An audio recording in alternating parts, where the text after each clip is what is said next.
Hey, good morning, everyone. Josh's Severe Weather. Happy Tuesday to you. A lot to talk about here with our major storm that is developing in Texas and zipping northeastward over the next couple of days. This video is going to focus solely on what to expect out of that. Let me share my screen with you guys and let's take a look at the map here. And there is an inside joke going around on weather Twitter beyond bonkers. That's what we're talking about with this storm system, and I'm going to get to why here. Low pressure right now strengthening across west central Texas. It's going to be moving across the southern United States today and tonight. With it, we see heavy snow falling from New Mexico into northern Arkansas and southern Missouri through this evening. Severe weather, you can see I've got two areas highlighted for the risk for strong tornadoes. The first one will be late this morning into the early afternoon hours south and west of Houston on the coastal bend. So Galveston, Fort Bend County, Brazoria, and Brazosport, all going to be under the risk for maybe a few strong tornadoes. Then widespread severe weather carrying through Louisiana and Mississippi into southwest Alabama tonight. And then overnight, another threat for what I think will be a few strong tornadoes as the low-level jet picks up across southeastern parts of the Alabama, not southeast Alabama, but the Baldwin County, Alabama, as well as the western Florida panhandle. And then there'll be some additional severe weather likely to develop in the afternoon with the heating of the day up the southeastern coast, in particular across eastern North Carolina tomorrow evening. So a lot of severe weather to talk about with this storm. Believe it or not, it's January and we're dealing with another major severe weather outbreak. And that is not uncommon for La Nina, especially a weaker La Nina, which is starting to head more into a neutral this spring. In the northeastern United States, we are going to be dealing with a rain snow line that's going to be extra tricky here around Philadelphia and DC, spreading up into New England. Yesterday's models showed that this could produce snowfall around Philly and New York. They have now backed off and moved that line farther north and west, giving some of you folks here in the Northeast that want to see snow some fits. And I'm going to talk more about who's going to see that snow and how much of it. But looks like a significant snowfall over southern and central Illinois, Indiana, Ohio, maybe getting close to Detroit, and then heading right through the eastern Great Lakes and once again pounding northern New England with heavy snowfall. So a major storm impacting the area that's going to have some large impacts with it. Beyond bonkers. Where does that come from? Well, actually, the National Weather Service in Mobile, Alabama, brought it up in their discussion yesterday morning, and it kind of went sort of viral, at least over weather Twitter. And I'm going to talk about the severe weather here. Basically, what they said is the overall environment is as potent, at least in the shear category, so wind shear, as the upper trough strengthens. An incredibly potent low-level jet will develop across the southeast with 850 millibar winds in the 65 to 75 knot range, which is beyond bonkers. For reference, maybe only seen that once in the last 4 years in the Gulf Coast states with a nearly 100 to 110 knot 500 millibar jet moving overhead. Shear will not be an issue. So basically what they're saying is the kind of winds that we're seeing are about as strong as they've seen in the last 4 to 5 years aloft, meaning there'll be a lot of wind to deal with when these storms move through the region later tonight. And this line will be moving at NASCAR speeds as it races across the area, reaching I-65 around midnight tonight and departs the western Florida panhandle sometime around or before sunrise tomorrow on Wednesday. That line will bring the potential for strong to severe storms with damaging wind gusts and tornadoes. Now, I know the National Weather Service is usually very careful in how they discuss severe weather outbreaks with people, but when they talk about things going NASCAR speeds, first of all, it's relatable because I know there's a lot of NASCAR fans out there. But second of all, I think that's pretty darn scary if you ask me. So anyway, beyond bonkers, I think is very well a good term here. So let's look at the live radar here, and we see across Texas heavy snow falling around and just to the east of Amarillo, and now spreading into northwestern Texas and southwestern Oklahoma. Not yet changing to snow in Oklahoma City, but west of you on I-40, it is snowing. We also see rain across the Dallas-Fort Worth area up to Wichita Falls, crossing the Red River into southern Oklahoma, and embedded thunderstorms here in East Texas, especially on the north side of Houston, just to the east of north and east of the Woodlands, and also just to the north of Beaumont. We're seeing isolated lightning strikes across this region. Nothing severe at this point, but definitely what we're watching. The National Weather Service has some watches and warnings out across several states, spanning from New Mexico all the way up into Maine. And the pinks indicate winter storm warnings. So central and eastern New Mexico, northern Texas, central Oklahoma, northwest Arkansas, southern Missouri, southern and central Illinois, central Indiana, western Ohio, all under a winter storm warning. There are winter weather advisories surrounding that where lighter amounts of snow are expected, and now winter storm watches for central Pennsylvania, upstate New York, and western Mass, right on through New Hampshire, eastern Vermont, and Maine. Those watches are likely going to be upgraded to warnings. Down south, we have high wind advisories and wind watches out across much of Dixie here. And we do have a fire weather watch across the Rio Grande Valley of Texas. And just a lot of weather to talk about, very quickly changing weather. The Weather Prediction Center has a winter storm severity index. It's not off the charts, but you will see major impacts are expected. These are not snow totals, but they're impacts, which can cause considerable disruptions in daily life. These are places where travel should be avoided, if at all possible, as widespread closures and disruptions to infrastructure may occur. Dangerous driving as well. And the majority of this is across the Ozark Plateau, across northern and northwest Arkansas and southern Missouri, where the heaviest snow will fall tonight. Surrounding that area, moderate impacts where hazardous driving is expected, and some closures may occur. And that is from New Mexico straight on up into southeastern parts of Michigan. And also South Chicagoland area, a lot of traffic in that area overnight tonight, tomorrow morning especially. We could be in for some disruptions to travel as well. And of course, New England, yet another storm impacting you where there will be moderate to major impacts. So not the biggest storm in the world, but one that is definitely going to be taking up a lot of real estate and producing a lot of travel condition issues. The European model from weatherbell.com, where the heaviest snow will fall, I like to track the 700 millibar low pressure system.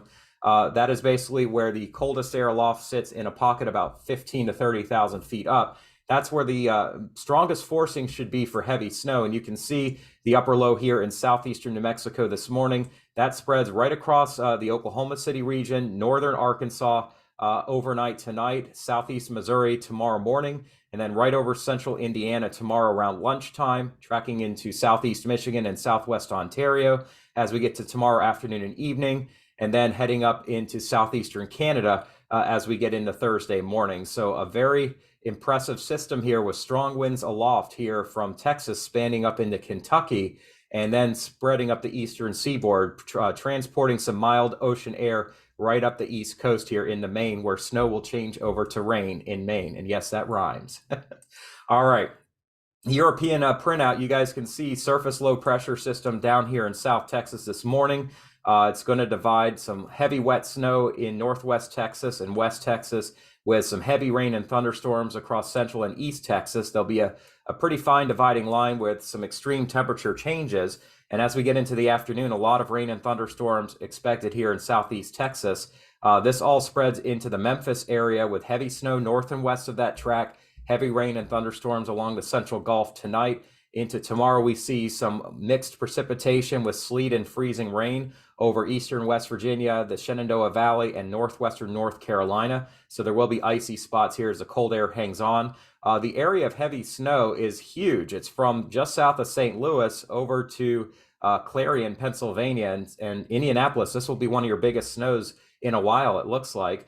Same for Columbus, Ohio. But the lighter snow band, the models have now kind of backed off on how far south and east it gets. Tomorrow around the afternoon hours. Looked like it was going to get right into New York City. There could still be some snow there, but the heavier amounts have started to trend northward, north of New York, and getting up north of the New England Thruway and up closer to Westchester County and Ulster County in New York, as well as into interior parts of Connecticut. So once again, assuming this model gets it right, and not all the models are kind of agreeing in that, the snow band is shifted north about 50 miles. And that makes a huge difference in what we see here in Philadelphia and Trenton, New Jersey, New York City, Bridgeport, Connecticut. Rather than this being some heavy snow to start, it looks like we'll see a little snow, but it goes straight over to rain, unfortunately, tomorrow evening. There will be snow changing over to some sleet. That's the orange colors here in central Pennsylvania and into the Catskills. It'll snow heavily before that happens. But then we see this icy mix actually spreading all the way up to Albany, New York, and up to Concord, New Hampshire, and just to the north of Portland. And we'll see a change to rain here across the New England seacoast. So Boston, this is looking like it's going to end up being primarily a rainstorm here late tomorrow night, first thing on Thursday, even a change to rain across far eastern parts of Maine, down east Maine, and over to New Brunswick here on Thursday afternoon. Behind the storm, we will see snow showers, and accumulating snow is possible across northern Kentucky, the Smokies, the Cumberland Plateau, the higher elevations, especially in West Virginia, and even northwest North Carolina. Beech Mountain will again pick up some snow here Thursday evening and first thing on Friday before that system heads out. I'm not going to talk about the next system yet because I think we've seen a lot of changes in it, but I do think we'll have colder air in play here across the eastern and southern United States next week, and a possibility of yet more extreme weather with warm air fighting the colder air in the southern and eastern United States. We'll get to that though in a few days. Let's worry about this storm first.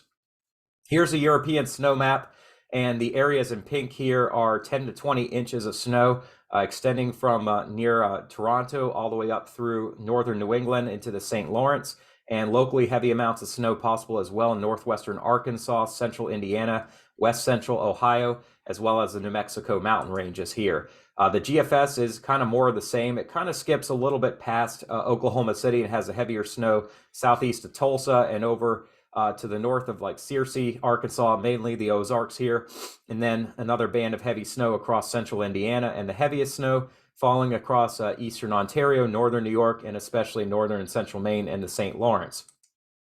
And the NAM model does have some heavier snow thumping here across west central Oklahoma, so higher amounts than what the other models are showing. Also thumping across northwestern and north central Pennsylvania. We'll have to wait and see if that happens. Lesser amounts, though, across New England. It looks like the heavier snow totals will be mainly far northwest Maine and right up the St. Lawrence. So the models are still disagreeing as our storm is now going into progress here. And I didn't want to forget about the west. We will have some heavy mountain snow across the mountains as the ridge over California gives way to an active jet tracking across western Canada and diving down into the northern and central Rocky Mountains. There'll be a lot of moisture with that as well. A lot of rain expected as well out of this storm, mainly across Louisiana, Texas here tonight into tomorrow. And then tomorrow afternoon and especially tomorrow night and Wednesday, we're looking at the potential for 1.5 inches to as much as 3 or even 4 inches of rain across the coastal Northeast. That starts in the Delmarva, tracks across New Jersey, and heavy amounts right into southeastern Mass. We'll have to watch out for a bit of coastal flooding out of this as well, but primarily freshwater flooding from the rain that'll fall. So a large area of the country is going to be impacted by this storm with a lot of liquid coming out of it. So first, we'll look at the NAM and snow totals here and the potential for 9 to 10 inches of snow falling around Childress and Wichita Falls. Dallas-Fort Worth is going to be kind of on the line. When you get north of the loop, we see maybe a small amount of snow falling tonight, but primarily this is going to be up around McKinney and along the Red River here, where we see maybe a couple of inches of wet snow. Oklahoma City, anywhere from 5 to 10 inches. A lot of that's going to depend on how things band. When we see bands of heavier snow, we see locally heavier snow rates, and that's kind of more of a mesoscale feature. It's not a large-scale synoptic feature. So don't be shocked if some of these numbers end up being off and we just see a widespread 4 to 10 inches. But who gets the most will depend on where the snow rates are falling the heaviest. Right now, that looks to be west of Oklahoma City into west central parts of Oklahoma, and then another max across northern Arkansas. As we get northward, we see the amounts have come down across northern Kansas and Missouri as this snow looks to skate by just to the south of Wichita for the most part. There will be snow in Wichita, but the heavier amounts are kind of more confined to the border. The far western panhandle of Oklahoma and northwest Texas may get off with very little snow out of this storm system. All right, so let's take a look now at the central part of the country, and we see heavy amounts, 9 to 12 inches of snow over the Ozarks. A lot of that is enhanced by these higher elevations, and a lot of that's going to fall late today and especially tonight and first thing tomorrow morning. We'll see things getting pretty bad around Indianapolis here after midnight tonight, and tomorrow morning will be pretty bad with 5 to 6 inches of snow on the ground, and the potential we could see locally higher amounts off to your south of Indianapolis. Right now, the NAM spits out about 6-7 inches in Indianapolis, 8 inches here around Champaign and on southward towards the St. Louis area, but it's possible some spots could get a little bit more. Chicagoland, we're seeing this trending back in your direction where 3 to 5 inches will fall across Cook County and Lake County, Indiana as well. So it could be a pretty rough go of things here tomorrow if we're trying to travel in Chicago. Not that you're not used to this kind of snow, but it's been a while since we've seen that. And then as we get farther off to the east around Ohio and Michigan, we see that there will be a band of very heavy snow setting up near or just to the north of Columbus and back across the Dayton area. And we see 6 to 8 inches of snow there. Also across eastern Ohio and central Pennsylvania, the potential for anywhere from 6 to 10 inches of snow around and just north of Interstate 80. Detroit looks like the heaviest snow stays to your south and east, but we do have the potential for 4 to 6 inches of snow falling, and most of that's actually going to be tomorrow night and first thing on Thursday morning. And then let's look farther north and east, and you'll notice that this area of heavy snow that showed up 50 miles southward in yesterday's model. In fact, I'll show you guys the difference. Yesterday we had the snow showing up in North Jersey, New York City, 5-6 inches. Now that has trended northward by only about 100 miles, but that makes all the difference in what you're going to see here in New York City. We may just see a few flakes, maybe some light snow, and again, the snow drought may likely extend here beyond this storm for accumulating snow in the 5 boroughs. If you're in the Bronx and maybe heading up into Westchester and the Yonkers area, I think you will see a little bit of snowfall out of this for a few hours before that shift over to sleet and eventually pretty much a rainstorm. But the gradient is very tight, and you don't have to go too far north of 84 to see some more significant snow falling. And finally, we'll look at New England here, and once again, another big snowfall for Maine. You just got finished with one here yesterday, and we see the potential for up to a foot of snow on the border with Quebec here, and higher amounts. Montreal could pick up about 16 inches of snow, and if you're watching from Canada, that's about 40 centimeters of snow. Quite a bit there for you guys. Here is what the radar looks like here from the NAM. You guys can see it's going to be very unsettled here, and this storm only grows with time and takes up more space, and in particular across the northern part of it, with snow falling from Missouri to New Jersey and New York here tomorrow morning around 10 a.m., 11 a.m. And that continues where we see a change to heavier rain here across the mid-Atlantic region tomorrow afternoon and night, with some severe weather possible tomorrow night in the Carolinas. I'll talk about that in just a second. This will move off the coast before daybreak Thursday, but will continue to pound Maine first thing on Thursday with heavy snow in the north, maybe some freezing rain and sleet in the interior, and heavy rain along the coast.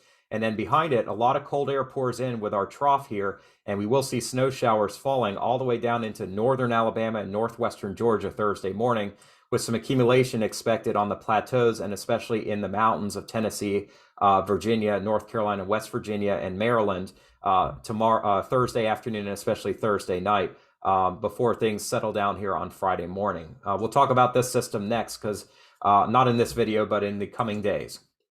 All right, so that's it for snow. Let's talk about severe weather, because I think we're in for a dangerous situation, as they said in Mobile, beyond bonkers. It'll start here this morning in Texas on the coastal bend north of Corpus Christi. So Matagorda Bay area, Galveston Bay, Galveston, Houston area, all under an enhanced risk for severe weather.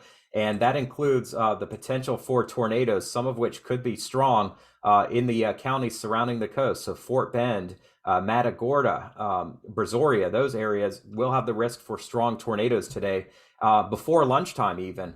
And then the threat for strong winds as well in the Houston area all the way up to about College Station. And there could be a little bit of hail as well with supercell storms here. So kind of looking like a classic plains severe weather outbreak, but on the Gulf Coast. Just a very unusual setup here across the Texas coastal bend.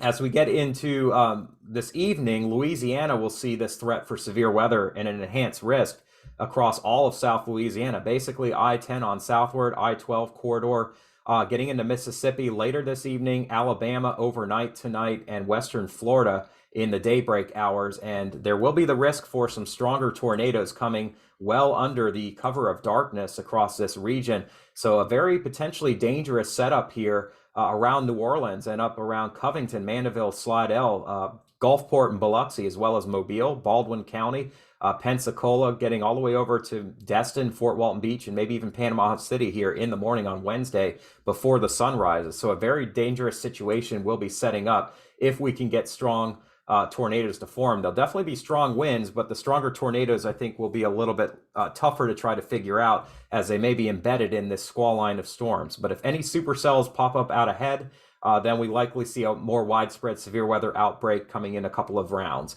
So a large area of strong to severe winds expected, encompassing all of southeastern Louisiana, Mississippi, southern Alabama, and western parts of the Florida Panhandle. And the threat for some hail as well starts to diminish as we get farther to the east.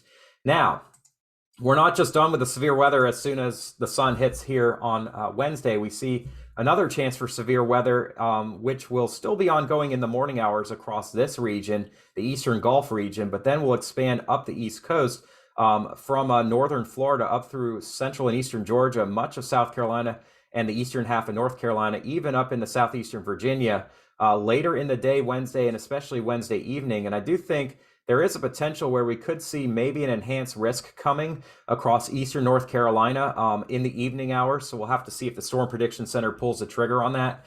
They were at a marginal risk yesterday, then they went to a slight risk in this morning's forecast. I would not be shocked if they went up to enhanced. And if you watched my video over the weekend, this should not be a shocker to you, as I did talk about the increasing threat of severe weather, especially with straight line winds. You'll see the tornado outlook, though, is mainly confined here to the Outer Banks and the coast here of North Carolina, as well as down south across the eastern Florida Panhandle and southern Georgia and far southeastern Alabama. Strong winds, though, could occur across this entire region, and the threat for hail is pretty small as we get to this point, as we're dealing with a squall line.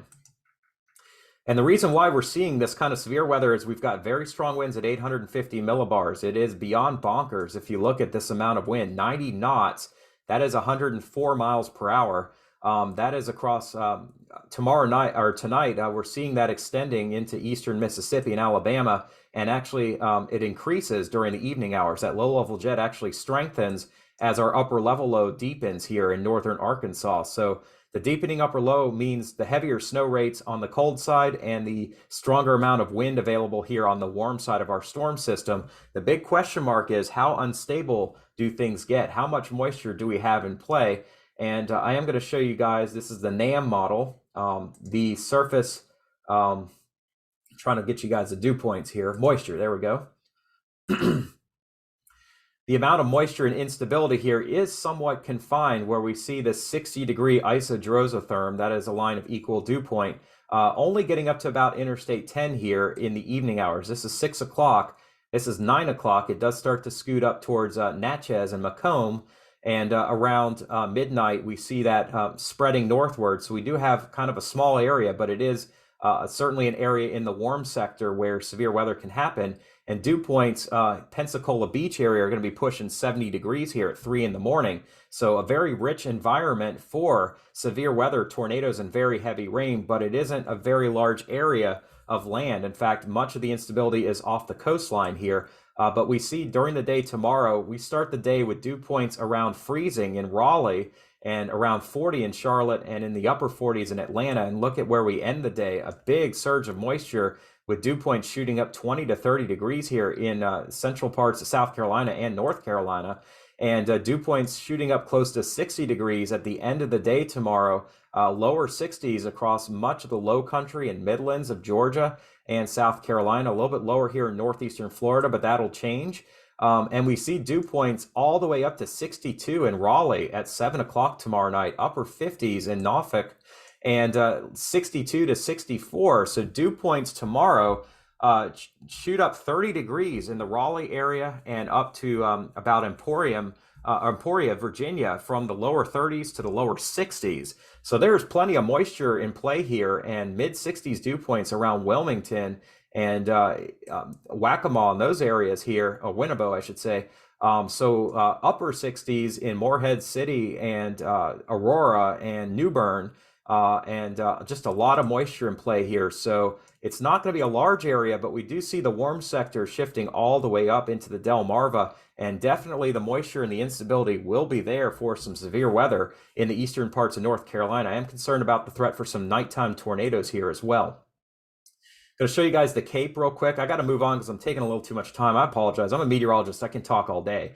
But my goal is not to show you how how great a meteorologist I am. It's really just to get the message across that this is a very dynamic setup, and there's a lot to talk about with this. And I really don't want to leave anybody behind if at all it could be possible. So the Cape is convective available potential energy, and around the coastal bend of Texas, it is high this morning.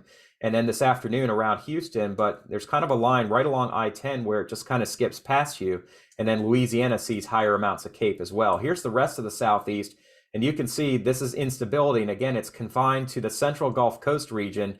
Inland areas are much lower. But then as we get to tomorrow afternoon, we see the Cape increasing over the Myrtle Beach and Georgetown areas. And then tomorrow evening, this is at 10 o'clock tomorrow night, expanding up into eastern parts of North Carolina. So there will be thunderstorms under the cover of darkness tomorrow night in eastern South Carolina, eastern North Carolina, and overnight across southeastern Virginia, maybe even all the way up into New Jersey and Long Island. But at that point, I don't think we're dealing with severe weather. In Florida, you need the rain. We've got just not enough support for widespread moisture here. You can see the Gulf and the Atlantic just kind of do the dance around the peninsula where we just don't have a lot of convective moisture or convective available potential energy. We do have some moisture, but we just don't really have enough lift to get widespread storms carrying past I-4. There could be scattered showers, I think, Thursday morning in South Florida, but I don't think it's going to be enough to really put a dent in the dry spell that we're dealing with.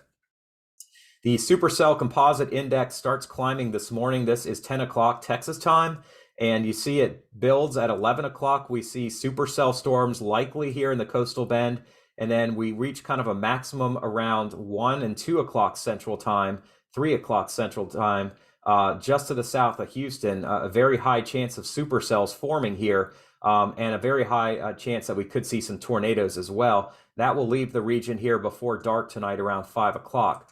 Farther east, we see a lesser chance for supercells, but it will start picking up in South Louisiana when we get after dark tonight. So around 7, 8 o'clock in southwestern Louisiana, across Acadiana, 8, 9 o'clock, southeast Louisiana, 9, 10, 11 o'clock. And then overnight in southeastern Louisiana, Plaquemine Parish, I think, could definitely see some severe weather.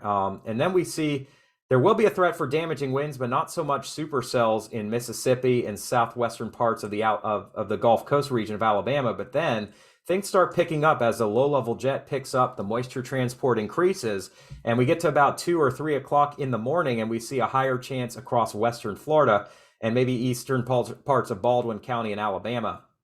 So kind of two local areas of supercell, one Texas, the other Alabama and Florida, overnight tonight, first thing tomorrow, and then those indices drop off some. But yeah, definitely significant tornadoes possible this morning and around 11 a.m. and midday here. Very high risk for significant tornadoes according to the HRRR model. We see numbers up to as high as 10, which would indicate strong tornadoes are possible. So definitely, if the HRRR is right, we may see not only a tornado watch, but if things come to fruition, maybe even a particularly dangerous situation tornado watch.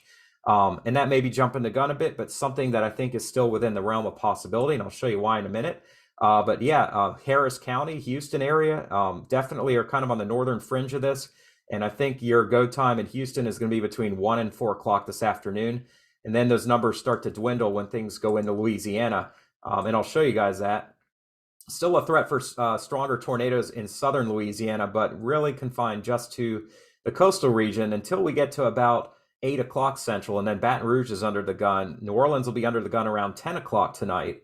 And as we head eastward, we see that number dwindling, but then ramping back up over the Florida Panhandle around Destin and Fort Walton Beach here around 5 a.m. tomorrow, Panama City around 6, 7 a.m. And then by the time things get to Tallahassee, we lose the support and the instability for widespread tornadoes, fortunately. But I will show you guys how things start ramping up here in the afternoon tomorrow in North Carolina and South Carolina. It's not a high risk of a stronger tornado, but numbers start increasing over the coastal region around 9 o'clock and 10 o'clock here. And we could see a few tornadoes across eastern parts of North Carolina late tomorrow evening and into the overnight around the Outer Banks before things will calm down. Here's what the radar looks like from the HRRR model, and I'll show you guys. This is the main squall line here, and this would be at about 1 o'clock this afternoon. This is the NAM model. You can see out ahead of it those supercell storms which will have some wind shear to deal with. So there is a threat for tornadoes and then straight line winds with embedded tornadoes behind it, kind of two waves here in southeast Texas. And then we look at a squall line, which could have embedded tornado warnings with it, crossing southern Louisiana late this evening into the overnight, moving into Mississippi late tonight, and then into Alabama. And additional supercell storms could pop up out ahead of this main line of storms. That's something I'll be watching for here on the across the Florida Panhandle and southeastern Alabama when we talk this time tomorrow morning. And then we see another squall line getting going here across the eastern Carolinas late tomorrow into tomorrow night. And you can see I pulled up a sounding. This may not mean much to you guys, but what it does is it takes a look at the wind curvature and the potential for supercells and the potential for tornadoes. And you can see this is from the Texas coastal bend west of Galveston. And there is a likelihood of a PDS tornado. That's a strong EF4 plus tornado. You can see the effective layer significant tornado potential, and that's with convective inhibition. That's the things that stop thunderstorms from growing. Does show a decent chance here of an EF3 or EF4 tornado somewhere in this region, as well as supercells. So a significant supercell. A lot of it's going to be driven by wind shear and driven by lifting condensation, not so much from CAPE. That is the convective available potential energy. So in the fact that the CAPE isn't super high because we don't have a ton of moisture and heat in place, but we have enough, but we have such a strong amount of wind field and a lot of wind chill means that whatever forms conditionally could go to town here. So definitely a very serious situation. So please,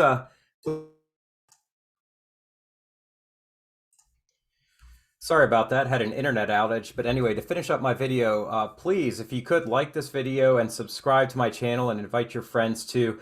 I take the weather very seriously, and I really pray and hope that everybody in the path of the severe weather and the winter part of this storm takes it seriously. If we have any loss of life, I will take it personally because I believe as a meteorologist, I've been called to help save lives. I also believe that I've been called to help save souls as a Christian man. And I want to give all the glory to God who gives me the opportunity every day to do this, to share weather, to also share my faith as a Christian man. And real quick, I do want to share with you guys just a quick verse that I think will be important and certainly pertinent to today's weather. And that is Psalm 46. God is our refuge and strength, an ever-present help in trouble. Therefore, we will not fear, though the earth give way and the mountains fall into the heart of the sea, though its waters roar and foam and the mountains quake with their surging. There is a river whose streams make glad the city of God, the holy place where the Most High dwells. God is within her. She will not fall. God will help her at the break of day. Nations are in uproar. Kingdoms fall. He lifts his voice. The earth melts. The Lord Almighty is with us. The God of Jacob is our fortress. Come and see what the Lord has done, the desolations he has brought on the earth. He makes war cease to the ends of the earth. He breaks the bow and shatters the spear. He burns the shields with fire. He says, "Be still and know that I am God. I will be exalted among the nations. I'll be exalted in the earth. The Lord Almighty is with us. The God of Jacob is our fortress." In the storms of your life, in the storms coming from the weather, just know that God is there for us as our ever-present help during these troubles. It's very easy for somebody to fall into a very difficult situation in their life and to blame it on God or to deny God or to turn from God. But know that God is there to lift you up, not to tear you down. It is not God that creates these storms. God created the earth, then there was original sin, then there was the great flood, and things have not been the same since. But his risen Savior, Jesus Christ, is there to give us eternal life. And that is our refuge through God, his Son, Jesus Christ. I pray that you can see that. And even if you can't, I'm here to help encourage you to, because I know for me, it's the very reason that I exist. It is to bring encouragement to other people, to share the weather, to help people be prepared for what they can, not just in life through the weather, but be prepared for eternal life. So I pray that you can see that, and I ask that if you have any prayer requests, that you pass those along to me. I'm happy to pray for you. I believe that God answers prayers, maybe not on our time or when we expect them to, but they do get answered. So y'all, please be safe out there. I hope you have a blessed day, and we'll talk again tomorrow. Take care.